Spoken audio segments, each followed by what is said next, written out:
Salut tout le monde. Aujourd'hui une petite vidéo juste parce que y en a beaucoup qui me demandent comment je fais pour partir en voyage pendant un mois en moto et comment je m'organise. Donc voilà, je vais faire une petite vidéo et en même temps ce sera une vidéo pour Patrick et pour ceux que ça intéresse de review sur la bagagerie Lone Rider parce que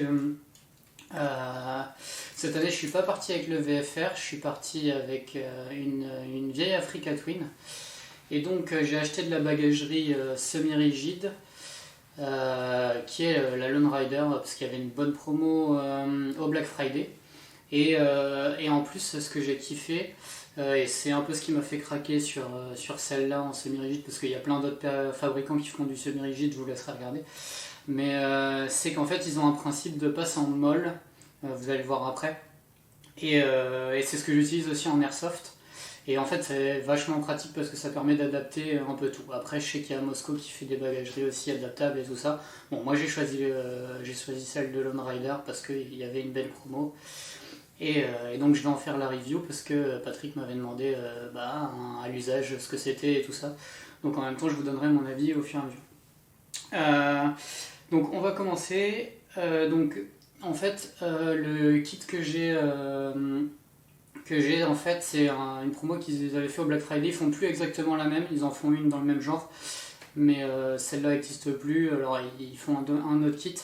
Mais donc il y a les deux motobags, donc qui sont les valises latérales, l'Overlander qui est un sac de sel qui peut servir aussi de top case suivant dans le sens dans lequel on le met et le litrage qu'on choisit. Ce qu'ils appellent les mini bags, donc c'est des sacs de 6 litres que moi j'ai mis au niveau des crash bars. Et ensuite il y a un tall bag qui est un sac de 3 litres en long, et donc on va les voir après, hein, et deux micro bags qui sont des petites pouches de 1 litre. Et après là-dessus moi j'ai rajouté quelques sacs d'airsoft. Alors en fait comment je m'organise, c'est facile, c'est que déjà le plus important, et c'est ce que j'avais aussi avec le VFR, c'est les deux valises latérales. Parce que c'est ça qui va emporter le nécessaire. J'ai la valise de droite, alors peu importe, mais voilà, qui est le matos de camping, et la valise de gauche qui va être tous mes fringues. Donc là, si on la sort, par exemple, tac. Alors, je sais pas si on va bien voir. Et on va voir à la GoPro, je pense. Donc, juste enlever le cadenas. En fait, toc. Voilà. Et là, donc la valise, on peut mettre en pack, peu importe. J'ai mis les porte-bouteilles. Ah oui, il y avait ça aussi dans le kit, 2 porte-bouteilles. Donc dans celui-là, en fait, j'ai le plein du Scott Oiler et une seringue pour faire le plein. Donc, tac. Hop, voilà. Tac. Et donc j'ai pris les versions 38 litres, non, ça peu importe. Mais voilà. Et en fait, dedans, j'emmène une tente. Je prends les tentes bivouac de Decathlon pour le coup. Lone Rider font aussi des tentes, mais l'empattement sert sur la Lone Rider et permet de le mettre sur le sac de sel, l'Overlander. Moi j'aime bien avoir tout le matos de camping dans une valise, et pour ça les tentes type rando qui sont très compactes et légères, c'est cool. Ah oui, j'ai oublié de parler d'un truc aussi. Là, on va le voir ici. Je les ai installés avec le Quick Release System. Alors maintenant elles arrivent toutes comme ça chez Lone Rider. Mais pour moi c'était un mandatory, une obligation, parce que j'ai fait mes courses avant, parce qu'avant il y avait un système fixe que vous pouvez maintenant acheter à part, puisque maintenant ça arrive avec ce truc là. Et en fait le problème qui se passe, c'est que ils ont bien pensé le truc dans le sens où à l'intérieur il y a un sac rouge qui permet de l'enlever, et donc même quand on a les valises fixes on peut enlever le sac et le remettre. Le problème c'est que quand on le blinde, ça peut être un peu plus complexe à le rentrer dedans, surtout quand on est tout seul. Et le fait d'avoir le Quick Release System, on enlève la valise, on la pose au sol, et là ça va tout seul. Donc pour le coup, ça moi c'était un mandatory.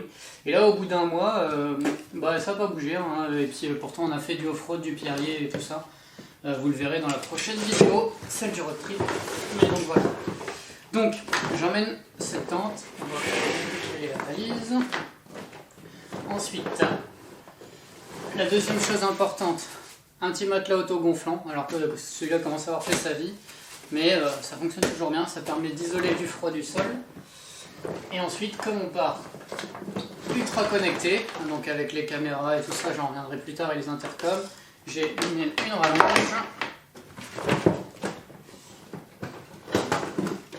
les différents chargeurs, je ne vais pas tout sortir, parce qu'après il faut que j'aille tout ranger, et le duvet. Donc là j'en ai racheté un cette année, un 5 degrés.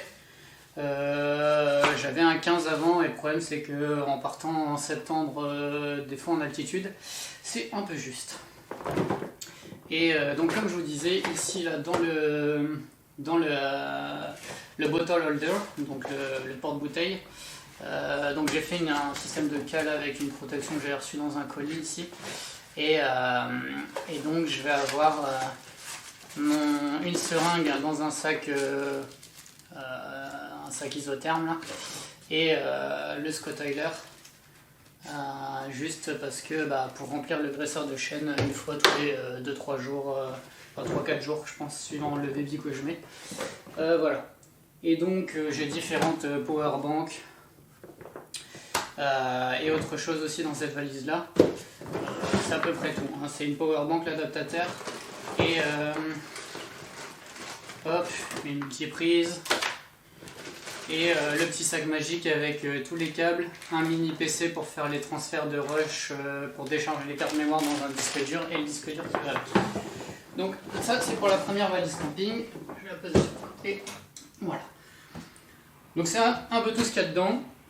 Ça fait un certain poids, et en fait je me suis rendu compte avec l'expérience, parce que ça fait plusieurs fois que je pars un mois, que ça fait à peu près le même poids que que la valise fringue. C'est pour ça que je le sépare comme ça. Donc, je vais juste poser ça là, hop, tac, voilà. Et donc on arrive donc à la deuxième valise, la valise pour les fringues. Alors, tac, pareil, j'ai enlevé le cadenas.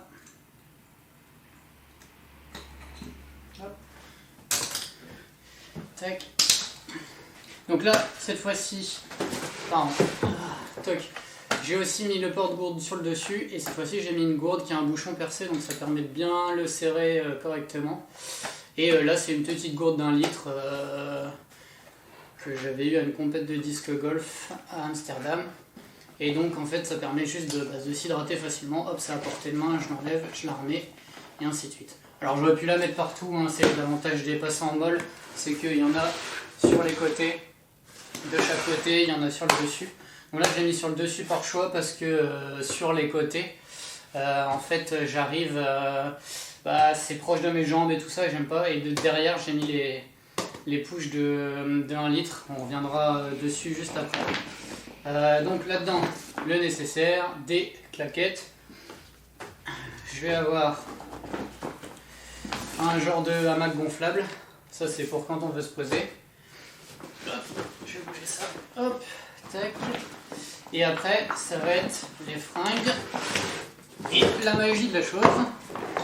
Donc, c'est comme je vous disais, on a par défaut, je vais le sortir là, tac, par défaut, et même avec le Quick Release System, ils ont gardé ça, et franchement, c'est cool.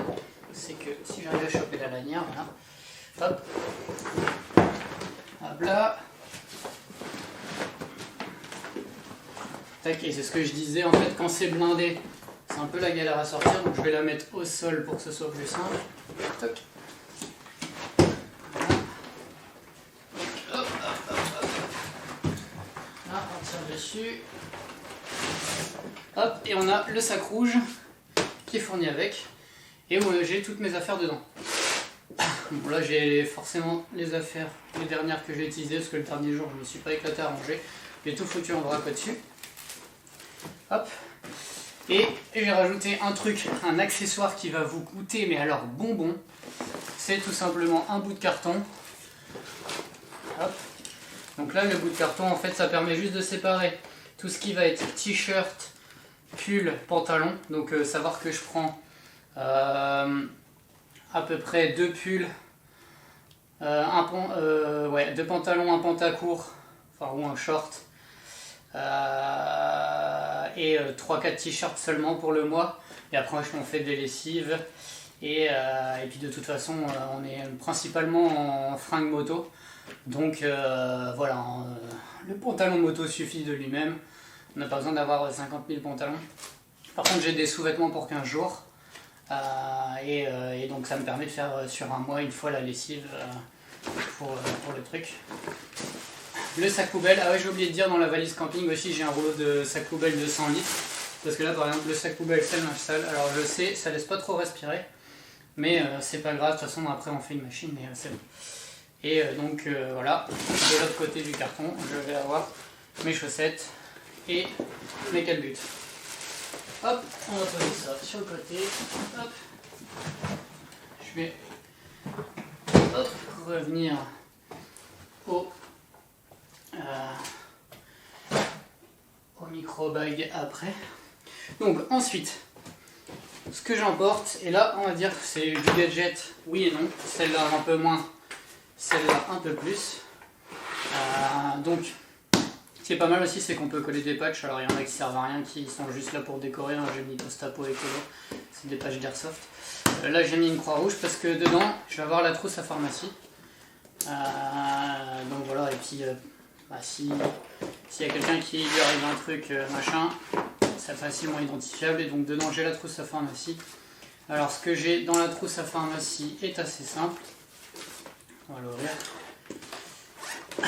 J'ai un pot de crème solaire et une trousse à pharmacie avec désinfectant, compresse, pansement classique dedans, pareil. Hop, et pour le coup la trousse à pharmacie là, rien à voir avec une Rider, mais comme vous voyez je suis toujours accro au petit passant molle parce que franchement c'est trop bien. Pour la modularité c'est vraiment cool. Donc voilà ce que j'ai là-dedans, et je vais avoir aussi dans celle-là quelques outils en accès rapide. Donc un multi-tool cheap, voilà, mon couteau suisse, une pince, sachant que j'ai d'autres outils sur la selle et dans le call bag vous verrez. Et parce que j'avais pas de place ailleurs aussi, j'ai mis ma chambre à air à l'intérieur. J'avais pris en rab vu que je suis en Africa Twin, hein, c'est des chambres à air. J'avais pris une chambre à air avant et une chambre à air arrière en rab.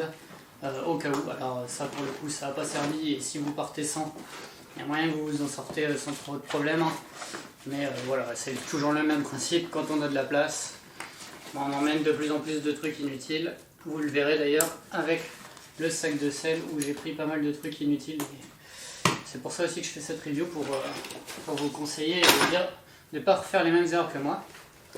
Et dans le deuxième mini bag, donc qui est de l'autre côté sur l'autre crash bar, je vais avoir mon câble d'embrayage parce que avant de partir j'en avais commandé un parce qu'il était un peu usé. Bon, au final je ne l'ai pas utilisé, donc je le changerai ici en rentrant. Je vais avoir des poulies. Alors pourquoi des poulies? Et ben parce que ça permet de répartir une force. Si je dois tirer la moto tout seul, bon après c'est tout. Et voilà, et une corde. En vrai ça sert surtout pour étendre le linge, et ça c'est super pratique. On arrive, je mets les deux poulies, ça me fait 4 cordes à linge. On peut tout sécher le linge au camping, et vraiment si je suis dans la mouise et que je dois tirer la moto, ça peut servir, mais honnêtement c'est plus pour étendre le linge dans d'autres cas. Enfin en tout cas dans mon cas, puisque je fais pas du off-road hard comme Tom Barra ou autre. Et un anneau de corde, ça c'est la déformation de l'escalade, ça me permet de faire un mâchard, un nœud autobloquant, ou une poignée pour tirer une corde sans me faire mal ou sans me brûler sur la corde. Donc voilà, ça coûte rien et ça se met dans le fond.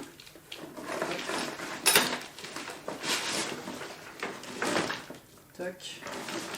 On va ranger ça. Voilà, ça va ranger dans la bougie après. Donc ça c'est pour ce qui est des mini-bails. Et là on s'attaque au gros du problème, enfin au gros du problème, non.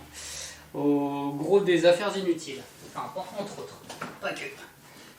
Donc on a l'Overlander, qui est, pour le coup celui-là c'est le plus gros, c'est le 48 litres, ils en font un 30 litres.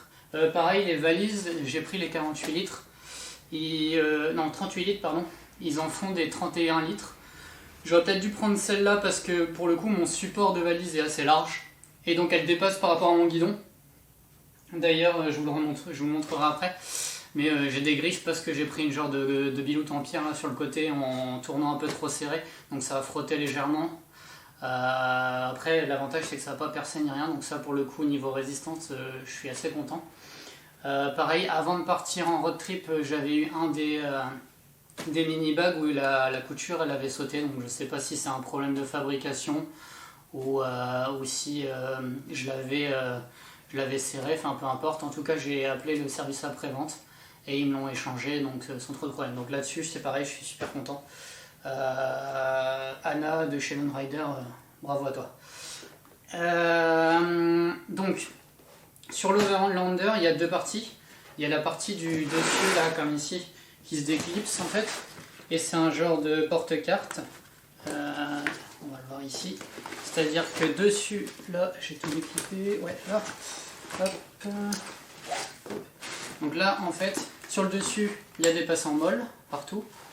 Et derrière, en fait, on peut mettre. D'ailleurs, j'ai toujours pas enlevé la silice. On peut mettre une carte. Donc ça permet, en fait, si on met. Dans l'autre sens sur l'Overlander en clip, on peut avoir sa carte de route ici, donc ça c'est pas mal. Et en fait j'utilise les passants molles pour le toll bag avec le petit sticker sympa. Il veut tout dire, hein. Ça veut dire que si on ouvre ce sac là, c'est que on a un peu fait de la merde, parce que dedans j'ai un tournevis avec multi-embout, et ma chambre à air de l'autre pneu, il me semble. Je vais vérifier tout ça en même temps pour être sûr de ne pas vous dire de bêtises, mais de mémoire c'est ça. Et des démons de pneus aussi. Oui. C'est ça. Et j'ai emporté avec moi un paquet de différents straps et ce qu'ils appellent les G-hooks en anglais. Donc c'est des straps avec un boom en métal en forme de G. Et ça permet d'attacher comme ça facilement aussi les trucs. Donc voilà ce qu'il y a dans le toll bag. Donc si on l'ouvre, c'est qu'on est un peu dans la merde.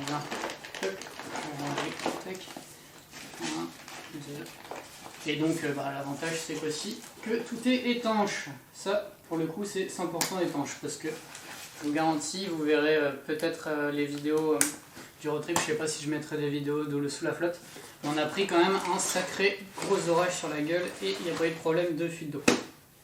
Là-dessus, j'ai mis aussi, donc ça c'est une couche de chargeur d'AK, mais c'est super pratique. Et donc dedans j'ai mon savon dans des sacs, ma brosse à dents, et j'avais remis un petit tube de crème solaire aussi. Voilà, ça permet d'avoir facilement accès. On se gare, on va aller prendre sa douche direct. Il est sur la selle, je dégrafe, je prends mon savon, ma serviette et je vais prendre une douche. Et j'ai aussi ce qu'on appelle une dump push en airsoft. C'est là où on dump l'ensemble des chargeurs vides normalement. Et c'est pareil à l'armée. Hein. Et en fait là-dedans je mettais ma combi pluie parce que c'est assez large, il y a du volume, et donc la combi pluie comme ça elle était sur le dessus de la moto, facilement accessible. Dès qu'il y avait quelques gouttes, on pouvait facilement la mettre pour éviter d'être trempé. Et ensuite là on arrive à l'ensemble du sac inutile. Alors pourquoi je vous dis inutile? Parce que moi je l'ai rempli avec des trucs inutiles. Enfin c'est pas spécialement inutile, mais en fait je les ai pas utilisés. Et donc à l'avenir je pense que je remplacerai la majorité de ce qu'il y a dedans par d'autres choses. Typiquement à l'heure actuelle on n'a qu'un seul réchaud pour deux, puisque je pars avec un pote. Et quand on veut cuire un steak par exemple en même temps que les pâtes, ça commence à être tendu. Donc je pense que typiquement ce qu'il y a là-dedans je remplacerai par d'autres trucs, genre un réchaud, un petit siège et potentiellement un trépied photo aussi. Parce que pour l'instant j'ai juste un genre de mini GorillaPod là, vous savez les trépieds un peu flexibles qu'on peut mettre dans tous les sens mais qui sont tout petits. Donc voilà, en fait ce que j'avais là-dedans, ce que j'avais pris, alors il y a quand même des trucs utiles, c'est-à-dire que dédicace au Nordisk, j'avais pris une veste imperméable machin, si on faisait de la rando ou quoi et qu'il pleuvait, donc ça c'est utile. Alors là c'est parce que c'était la fin du voyage, c'est un futal mais normalement il était dans un des motobags. J'avais pris une deuxième paire de pompes, parce qu'on n'a pas parlé du top case, parce que je voulais pas ramener. Dans le top case, en fait, il y a le sac photo, donc forcément là il est vide vu que le matos photo il est en train de me filmer. Et une paire de baskets aussi, parce que comme ça quand on fait une rando, j'évite de marcher avec mes bottes. En plus c'est des bottes étanches, donc là le problème c'est que dès qu'on suit dedans, bah, ça reste dedans. Donc ça c'est pareil, pas trop utile d'en avoir deux. Une seule paire aurait suffi. J'ai profité de la place, on va dire, pour prendre des trucs et au final je les ai pas utilisés. J'avais pris deux jeans en Kevlar, un seul aurait suffi parce que j'en ai utilisé qu'un seul et après j'ai mis mon pantalon Adventure, Moto Adventure. Donc voilà, j'ai deux jeans Kevlar qui n'ont pas trop servi. Et j'avais en plus repris un deuxième pantalon Adventure. Autant vous dire que là, dans l'inutilité, on est au maximum. J'aurais pu gagner de la place. Pour, comme je vous ai dit, du réchaud ou pas. Alors ça c'est pour ma deuxième passion, hein. Enfin deuxième entre autres, troisième, quatrième, millième si vous voulez. Je prends toujours 2-3 frisbees de disque golf, parce que sur la route on n'est pas à l'abri de rencontrer des parcours sympas. Et donc je me fais un petit plaisir et je vais jouer de temps en temps. Le premier duvet que j'avais emporté, donc le fameux 15 degrés, donc je l'ai mis dans le sac après avoir acheté l'autre. Donc ça, normalement, c'est pas prévu, on va dire, dans le package. Et j'avais pris mon blouson en cuir, et encore une fois, ça sert à rien, puisque j'avais le blouson Adventure. Il n'y a pas vraiment d'intérêt à prendre le blouson en cuir. Donc autant vous dire que ça libère de la place dans le sac de sel pour emporter des trucs vraiment intéressants. Comme je vous disais, un réchaud en plus, par exemple. Ou d'autres choses qui auraient pu me sauver la vie. Et j'ai un long démon de pneus qui rentre pas dans le toll bag. Dans le toll bag c'est des petits. Et pareil, ce qui me manque c'était de toute façon les genres de mousse ou de silicone pour protéger la jante. Donc voilà, ça j'aurais pu le mettre. Et j'avais pris aussi un petit blouson chauffant. Ça peut être utile par contre, quand il fait vraiment froid. Dans les choses utiles aussi que j'ai pris là-dedans, un compresseur. Alors pourquoi c'est utile? Si vous partez en roadster ou en moto de route, vous emmerdez pas avec ça, vous trouverez bien à Leclerc pour faire la pression. Je vous déconseille les Intermarchés, ils vous font payer l'air, mais voilà. Et donc là le mini compresseur sur batterie, c'est compact, c'est parce que comme on avait prévu de faire du off-road, ce qu'on a fait d'ailleurs, des fois ça peut être intéressant de dégonfler et donc de devoir après regonfler sur le trip en plein milieu de nulle part. Donc le petit compresseur c'est sympa, je le remets dedans. Et un deuxième truc qui nous a pas servi mais pour le coup qui est utile, enfin à mon sens je pense que j'ai déjà eu le problème avec le VFR et ça m'aurait bien sauvé, c'est un booster. Et l'avantage de ce booster là, c'est que si j'arrive à l'ouvrir, voilà. Donc en fait il arrive avec son lot d'accessoires, peu importe. Donc les pinces pour booster. Et en fait ce qui est cool c'est que en fait donc déjà il est pas étanche mais waterproof on va dire. Et en fait derrière, je sais pas si on va bien voir, je vais vous montrer là, on a les ports USB, en fait il peut servir de power bank. Et donc ça c'est pas trop mal, c'est que dans tous les cas si vous n'avez pas besoin du booster, ça vous fait une grosse power bank de dispo et donc ça c'est cool. Alors c'est la power bank que j'utilisais en dernier recours. D'ailleurs je crois que je ne l'ai pas utilisée. Parce que je préfère utiliser les autres powerbanks parce que si jamais j'ai besoin du booster, ça serait con qu'il soit complètement déchargé vu qu'on ne prenait pas l'électricité tous les jours. Donc voilà, ça c'est pour le coup c'était dedans aussi et c'est utile. Et chose aussi que j'avais dans le sac et qui est utile, c'est tous les accessoires de GoPro si je voulais faire des fixations. Alors au final j'en ai pas fait, vous pourriez me dire oui c'est pas très utile. Mais bon, ça aurait pu être utile. Voilà. Et ce qu'il y a aussi à l'intérieur, c'est les bretelles fournies avec, parce qu'en fait ce sac il se clipse facilement avec 4 clips sur la selle. Et en fait il peut servir de sac à dos, donc donc ça c'est les bretelles en bandoulière, pardon. Et en fait, donc je les mets pas trop. Et directement sur le sac, on va le voir mieux ici, on a les bretelles type sac à dos ici. Et donc en fait, une fois le sac fermé, par exemple, là si je le ferme, donc pareil, il y a la valve pour faire sortir l'air, ça c'est cool. Donc là, je ferme le sac à dos, tac, je le ferme et toc. Et si par exemple je mettais le matos photo là-dedans plutôt que dans le top case par exemple, pour laisser un peu de place pour la bouffe par exemple, ou qu'on fait, les courses qu'on fait dans le top case, et ben en fait je peux partir comme ça, je mets le sac sur mon dos et hop je suis parti. Alors là vous voyez le truc traîner, c'est un accessoire de chez Steelcore qui est en partenariat je pense avec Lone Rider, puisque c'est eux qui m'ont conseillé. En fait ça permet de fixer le sac avec une genre de serrure, donc ça permet de fixer le sac à la moto, ce qui fait que si on veut le laisser dessus on peut fermer avec une clé, et le sac est pas involable hein, parce qu'il n'y a aucun système qui est 100% efficace, mais il est un peu plus compliqué, voilà, il n'y a pas de vol à l'arraché possible, donc ça c'est cool. Donc voilà. Toc. Donc là on a fait le tour de l'Overlander, ça va me faire beaucoup de trucs à ranger à faire, mais c'est pas grave. Et hop, si on reprend,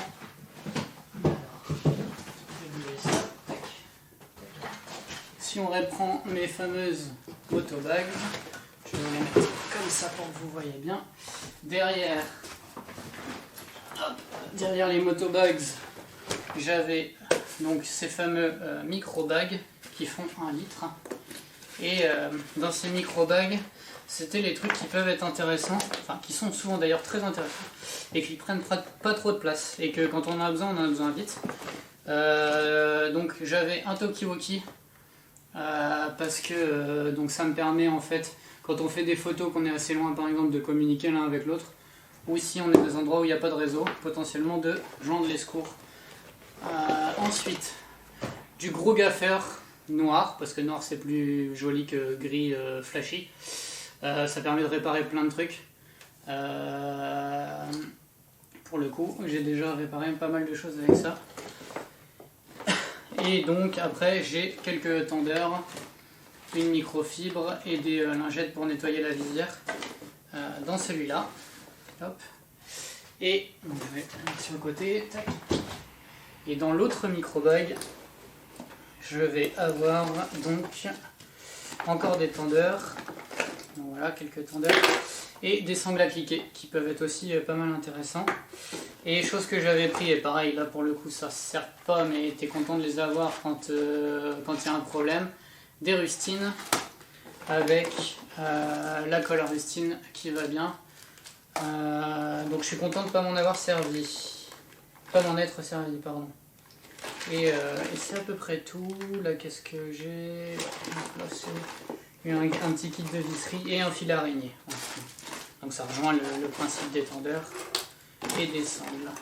Voilà pour les petits sacs à l'arrière qui permettent un accès rapide pour le coup au matos. Quand on a besoin, par exemple, on fait des courses, j'ai besoin de sangler un truc de plus que je vais accrocher au-dessus de l'Overlander ou au-dessus des motobags. Bah hop, j'ai 2-3 tendeurs en plus et le tour est joué quoi. Hop, tac, tac. Alors c'est pas celle-là d'ailleurs, c'est l'autre. Ouais, non c'est pas celle-là, c'est l'autre. Donc c'est ce que je vous disais tout à l'heure. Tac, c'est que j'ai pris une biloute en terre en pierre. Je sais pas si ça va faire le focus, ouais si ça a l'air. Une biloute en pierre avec les motobags sur la moto, et donc là on voit quelques traits, mais en fait c'est pas percé, il n'y a rien. Alors je les ai pas encore nettoyés, donc vous pourrez aller voir la chaîne ou de Lone Rider si ça vous intéresse ou quoi. Bon, il y a une doigts au Karcher, donc je l'ai déjà fait une fois avant de partir. C'est vrai que ça fonctionne, il n'y a pas de problème. Donc voilà, il faudra que je les renettoie. Et donc voilà, c'est comme ça que je m'organise pour partir en road trip pendant 1 mois. Et donc tous les matins et tous les soirs, j'enlève ou je mets les valises sur la moto. C'est pour ça que le quick release c'était important pour moi. histoire de pouvoir charger et de bien mettre les choses, d'optimiser le volume des valises avec les affaires de camping ou avec les fringues. Parce qu'en plus moi du coup sur l'Africa Twin les valises sont un peu hautes sur la moto et du coup en fait devoir lever le sac pour le foutre dedans, même si on flippe les rabats pour avoir une vraie entrée carrée, enfin ça rentre pas super facilement quand vraiment le sac est blindé. Donc voilà, Quick Release System pour moi c'était obligatoire et il a bien tenu. J'ai fait tomber 2 fois la moto à l'arrêt. Une fois elle a quasiment pas touché le sol puisqu'il y a quelqu'un qui est venu avant juste la soutenir un peu et donc on l'a relevée, donc voilà. Et la deuxième fois elle est tombée complètement sur le sol, sur les valises. J'ai rien eu de pété à l'intérieur, la valise elle a un peu amorti et voilà, c'est pour ça qu'aussi que je suis content de ne pas avoir des valises 100% plastique ou autre, puisque là pour le coup ça aurait soit cassé le plastique, soit plié l'aluminium, et donc par exemple le capot aurait pas pu être étanche après ça. Donc là pour le coup je suis plutôt content là-dessus. Et ouais, comme je disais, le SAV franchement au top. Donc vous l'aurez compris, je suis vraiment super content de cette bagagerie Lone Rider. Le Quick Release System vraiment bien, vraiment solide pour le coup. J'ai enlevé les valises et mis les valises donc tous les jours comme je le disais pendant un mois. Pas de faiblesse ni rien. D'ailleurs il faut même recompresser un peu la valise contre le support pour pouvoir ouvrir la serrure, puisqu'ils ont mis un truc en plastique qui compresse. Avec les vibrations ça se décale et ça se bloque. Et donc quand on va enlever la valise, on pousse légèrement, ou alors moi ce que je fais c'est que je la soulève un peu par le dessous avec la clé dedans, clac, je fais mon quart de tour et pour le coup ça marche nickel. Voilà, c'est tout pour cette vidéo. Si vous avez des questions, n'hésitez pas à les poser en commentaire, j'essaierai d'y répondre au maximum. Et puis à bientôt pour la vidéo du road trip où vous verrez les beaux paysages parcourus. C'était vraiment un super road trip malgré la crise Covid, passe sanitaire et tout ça. Au final on a pu bien profiter quand même. Voilà, salut tout le monde et roulez bien!